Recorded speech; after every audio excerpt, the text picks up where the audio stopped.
So some interesting things happened during Dispatch episode 5 and 6, but one of the main themes of those episodes I think was getting to know the team better, getting to know Z Team, actually conversating with them, actually being in a good environment with them and learning more about even Chase, kind of seeing how Chase is. There was a lot of speculation surrounding a lot of different characters in the world of Dispatch. Some of you guys, with your theories, some of my opinions, and sometimes the game seemed a little too straightforward, a little too simple, a little too on the nose when it came to the plot. But there's something beautiful about that. There's something really good about that. And in my opinion, I think that sometimes we get lost in the twist and what if this happens or what if that happens? Hey, what if it's actually this thing? And some of those twists can be cool or can catch you by surprise. But when the story follows a more simple premise and every character kind of seems like they are what they appear, at least for the most part, I think it can create something that is memorable and something that I can personally love a lot because I like characters that I can take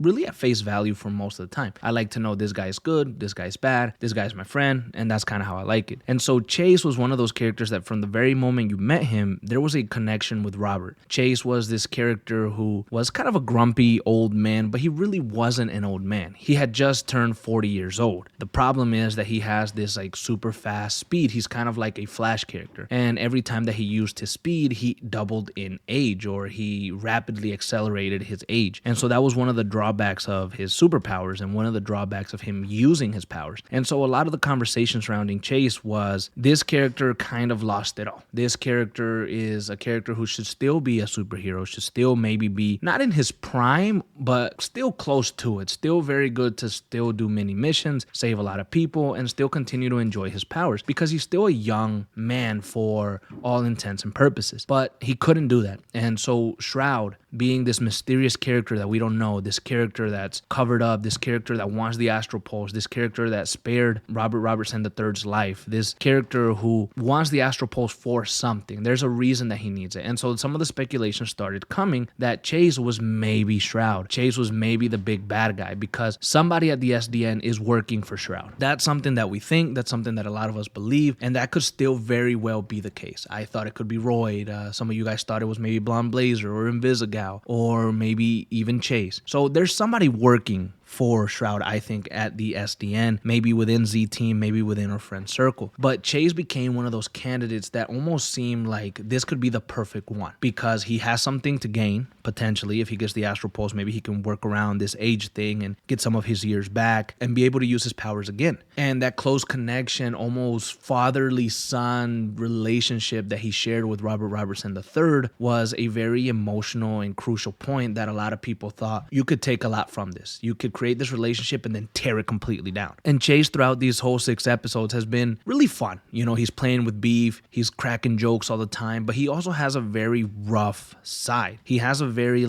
angry side almost, and he talks a lot of shit about the Z Team and how they're not really heroes, but part of him starts to kind of believe in them a little bit, and Blonde Blazer believes in them a little bit more because of Robert Robertson III's personality, the way that he carries his team, the way that he wants to bring everybody up. And he kind of started shifting everybody's opinion on the Z Team. Even the Z Team themselves started learning a lot from Robert. And so I think that's something really cool. But one character in particular that just wasn't changing Chase's opinion was Invisigal. He just felt that Invisigal was a person who was just bad at her core, and he just did not care for her. He thought that she was evil, she thought that she wasn't hero material, and she thought that she was gonna fuck everything up no matter what. So he was very rough on her in particular. The game did something really spectacular that I actually didn't see coming. Some of you guys, I think in all the comments that I've seen about Dispatch over the last few videos that I've made on this game, some of you guys may have mentioned this before. But in episode 6, they're having a party at Robert Robertson's house looking for the Astral Pulse and kind of trying to locate it. Everything is going smoothly, everybody's having fun, everybody's dancing. It's honestly one of my favorite sequences in the entire game.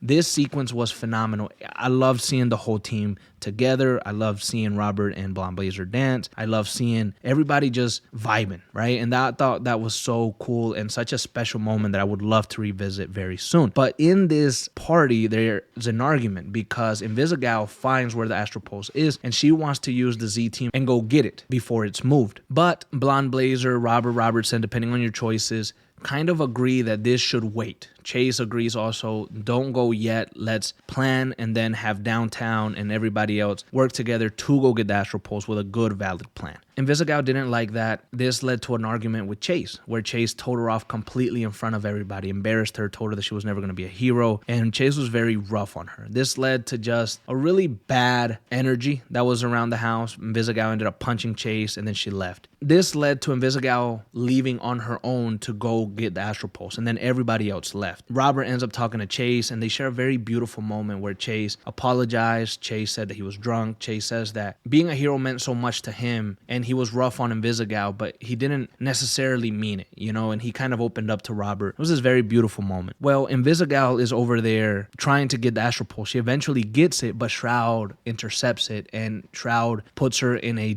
dying position, basically, because we've seen throughout these whole episodes that Invisigal has this inhaler that she uses for her breathing, and if she doesn't have it, she could be in trouble. She could even face death. And so Shroud gets a hold of her, hurts Invisigal, and pushes her inhaler away from her. Now, time is running out, and Invisigal is basically dying. She is on the brink of death, and there's nothing that Robert Robertson can do. He's just sitting there alone, and next thing you know, he looks down and he sees that Beef is now in his arms, and he looks to his right, and he sees that Chase is in pose, in position to use his powers, and I thought that was brilliant, beautifully executed. I did not see it coming. It was such an awesome, powerful moment for Chase. Chase ended up using his superpowers one more time to make it to Invisigal, give her her inhaler, and took her to safety. Then you see Chase leave her by a tree, get near the lake, and pass out. And the game basically ended there. The episode ended there. And I thought, wow, how wrong were we about Chase? How wrong have we been about so many theories that Dispatch is really taking the simple route, taking a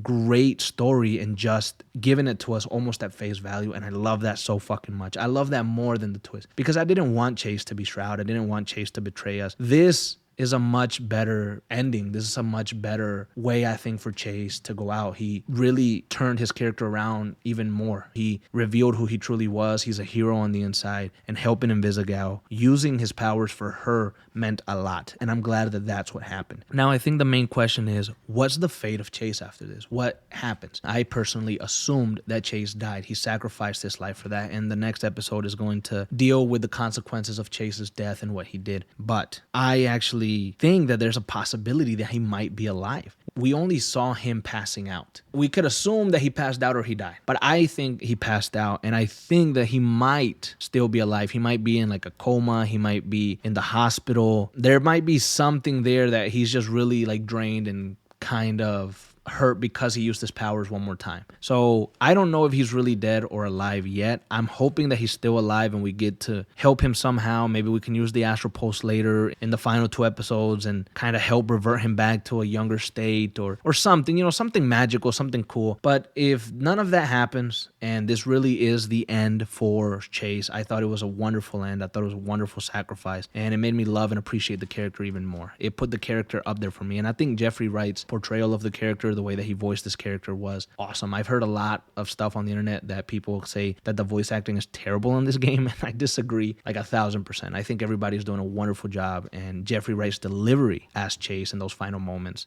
was pure freaking magic. I loved it, and I'm excited to see what happens next.